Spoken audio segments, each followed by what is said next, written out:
আসসালামু আলাইকুম রহমতুল্লাহ। আশা রাখছি আল্লাহর অশেষ রহমতে সবাই ভালো আছেন। চলে আসলাম নতুন আরও একটি ব্লগ নিয়ে এবং আজকের ব্লগে আপনাদের সাথে অনেক ইনফরমেশন শেয়ার করব। তো চলুন শুরু করা যাক।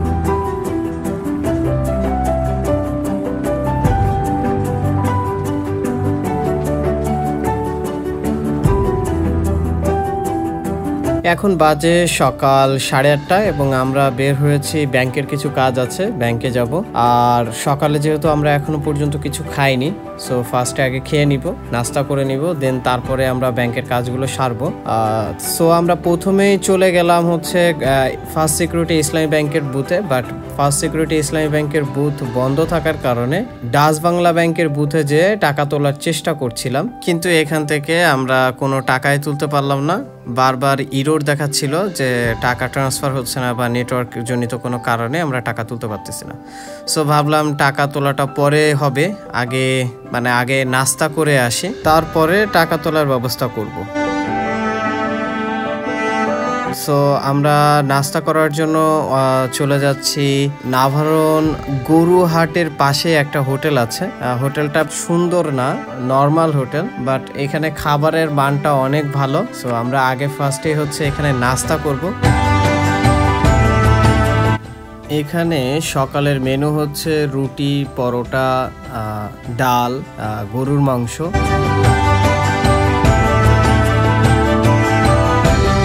এখানকার রুটিগুলো এত সুন্দর করে বানায়, রুটিগুলো বেশ নরম তুলতুলে রুটি হয়, খুব ভালো লাগে খেতে। আপনারা দেখতেই পাচ্ছেন হোটেলের পরিবেশটা কিন্তু ততটা আপনাদের পছন্দ নাও হতে পারে, কিন্তু সত্যি বলতে এখানকার খাবারের মানটা অসাধারণ। সো আমরা অর্ডার দিলাম হচ্ছে গরুর মাংস, ডাল এবং হচ্ছে রুটি।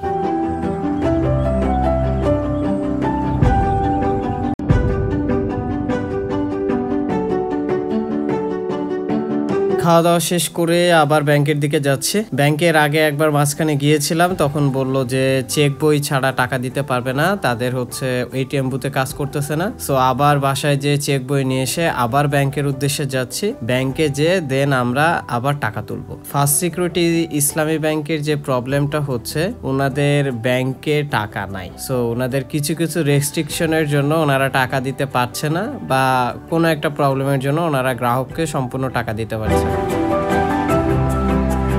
আমরা বাসা থেকে চেক বইটা নিয়ে এসে ব্যাংকে চলে এসেছি। এটা হচ্ছে নাভারন শাখা ফার্স্ট সিকিউরিটি ইসলামী ব্যাংকের। আমরা 2 তলাতে যাচ্ছি।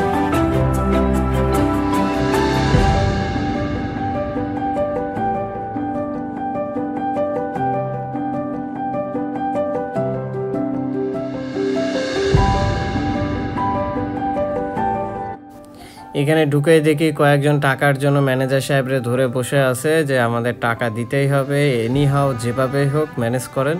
আর ম্যানেজার সাহেবের মুখে কোনো কথা নাই, তিনি টাকা দিতে পারবে মাত্র 10,000 টাকা। ব্যাংকে যারাই টাকা তুলতে আসছিল প্রত্যেককেই ব্যাংক কর্তৃপক্ষ ঘোষণা দিয়ে দিয়েছিল যে 1, 2 লাখ, 3 লাখ, 4 লাখ, 5 লাখ আমরা এরকম কোনো অ্যামাউন্টের টাকা দিতে পারবো না। আমরা ম্যাক্সিমাম টাকা দিতে পারবো 10,000 টাকা, সে যে অঙ্কেরই টাকা হোক না কেন।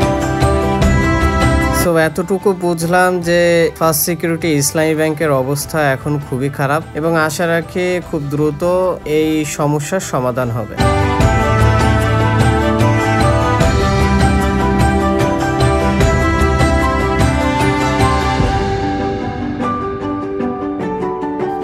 আজকের ব্লগটি কেমন লাগলো কমেন্ট সেকশনে কমেন্ট করে অবশ্যই জানাবেন এবং লাইক, কমেন্ট এবং সাবস্ক্রাইব করতে ভুলবেন না। দেখা হবে নেক্সট কোনো ভিডিওতে, নেক্সট কোনো স্থানে। সেই পর্যন্ত সবাই ভালো থাকবেন, সুস্থ থাকবেন, আমার জন্য দোয়া করবেন। আল্লাহ হাফেজ। আসসালামু আলাইকুম ওয়া রাহমাতুল্লাহ।